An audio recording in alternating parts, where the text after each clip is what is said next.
Thanks, guys. I'm here live at Dismore's where owner Archie McGregor invited Pullman Child Welfare and Community Action Center food banks for a one-of-a-kind shopping spree. Thanks, guys. As you see right here, the cup is pretty much empty as the power outage earlier today left students hungry for several hours. Officials have fixed the issue and turned the power on just in the past half hour, but with employees still at home, it looks like students are going to have to wait till tomorrow to grab a bite to eat. Reporting live from Murrow News 8, I'm Bradley Heglin. George King was the leading scorer of the game as he shot 7 for 12 from the field for 21 points, as you can see by the nice hook shot he made past 2 Cougar defenders.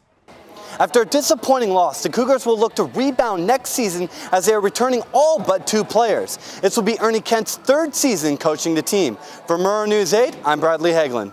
Pullman Fire Department came away with the victory today against the Police Department 20-16, but they weren't the real winners. Ticket sales and auction sales generated over $1,200 for cancer research for Relay for Life. For Murrow News 8, I'm Bradley Heglin. The Cougs start their road trip by heading to Eugene to play the Oregon Ducks.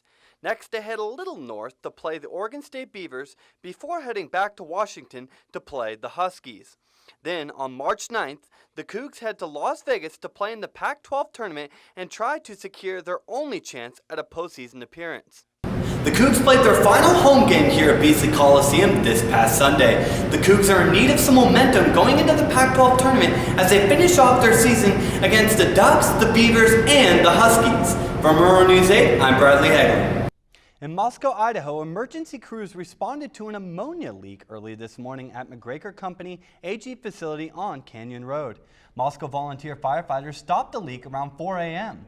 The sheriff office says people may smell a hint of ammonia throughout the day, but it's no longer a threat to the public. The 14th annual WSUCon looks to be a success as gamers look to play throughout the entire night.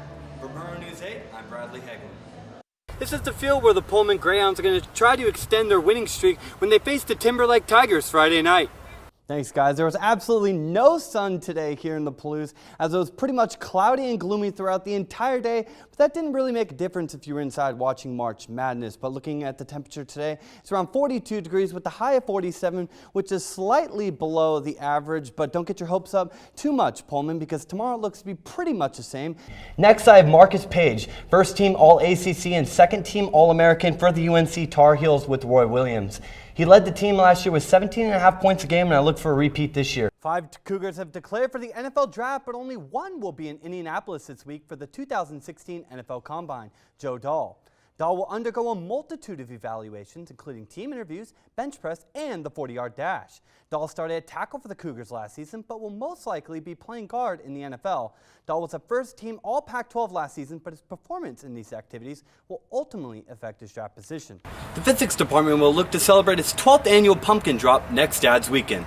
For Murrow News 8, I'm Bradley Heglin.